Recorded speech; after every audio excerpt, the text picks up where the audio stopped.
Magandang araw po sa ating lahat. Magandang araw po lalong-lalo na sa ating Panginoon. Muli, ako nga po pala si John Robin Medina. Ngayong araw ay samahan ninyo akong pag-aralan at unawain ang mga salita ng ating Panginoon. At ang topic po natin ngayong araw, October 1, 2024, araw ng Martes, ay The Trinity and Love. At ang versikulong ating pagbubulay-bulayan ay ang Ephesians chapter 3 verse 16 to 17.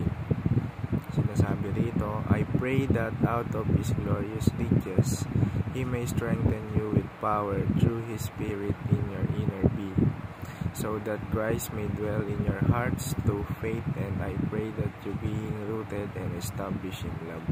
O sa Tagalog naman, upang sa inyo'y kaloob niya ayon sa mga kayamanan ng kanyang kaluwalhatian, na kayo'y palakasin ng kapangyarihan sa pamamagitan ng kanyang Espiritu sa pagkataong loob, na si Kristo ay manahan sa inyong mga puso sa pamamagitan ng pananampalataya, upang kung kayo'y mag-ugat at magtumibay sa pag-ibig.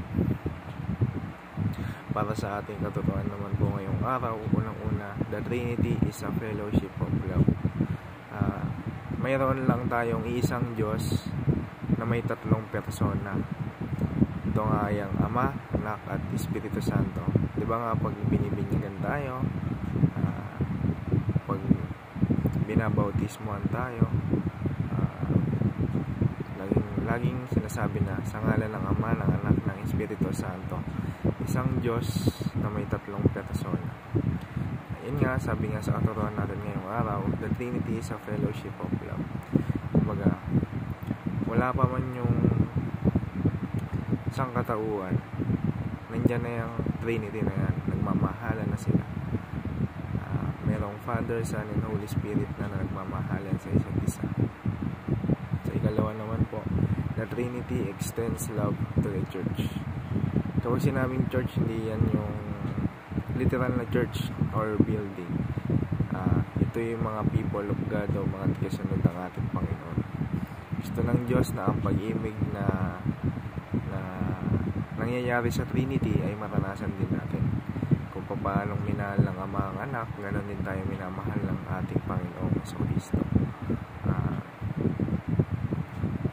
Kumbaga, ganoon tayo kamahal ng ating Panginoon na binigay niya yung kaisa-isa niyang anak para tubusin yung ating kasalanan. Sa ikatlo at huling katuruan natin ngayong araw ay ang the Trinity desires love to be our foundation. Lahat ng ginagawa at pagkilos ng Trinity ng isang Diyos, lahat ito ay nag-uugat sa pag-ibig. Lahat ng ginagawa ng anak ay nag-uugat sa pag-ibig ng Ama, ganoon din sa banal na Espiritu. Gaya nga nung sabi sa verse, na si Kristo ay manahan sa inyong mga puso sa pamamagitan ng pananampalataya, upang kung kayo'y mag-ugat at magtumibay sa pag-ibig. Gusto ng Diyos na yung pag-ibig yung maging pundasyon natin sa ating pananampalataya. At yun lamang po para sa ating katotohanan ngayong araw. Pumunta naman po tayo sa ating application. Unang-una, love one another.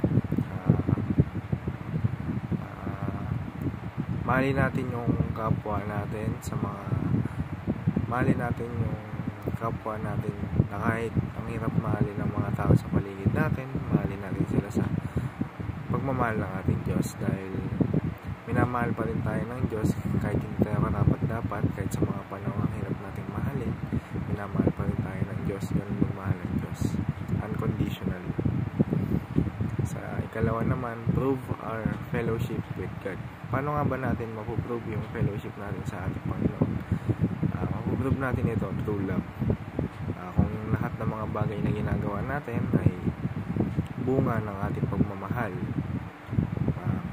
sa Panginoon, doon natin makikita na tunay nga tayong nakikipag-fellowship o nananampalataya sa ating Panginoon. At sa huling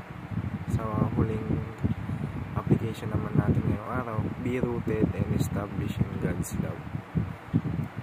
Kumbaga, Gaya nga ng nasa verse, basahin ko ulit, upang sa inyo ipagkaloob niya ayon sa mga kayamanan ng kanyang kaluwalhatian, na kayo'y palakasin ng kapangyarihan sa pamamagitan ng kanyang Espiritu sa pagkataong loob, na si Kristo ay manaan sa inyong mga puso sa pamamagitan ng pananampalataya, upang kayo'y magugat at magtumibay sa pag-ibig. Gusto ng Diyos na manahan tayo sa kanyang pag-ibig.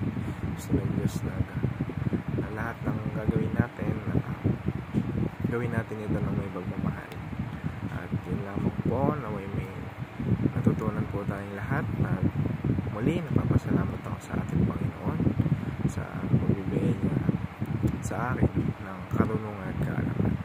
Muli, ako po pala si John Robby Medina, at salamat po sa pagsama sa akin sa aking daily devotion. Salamat po.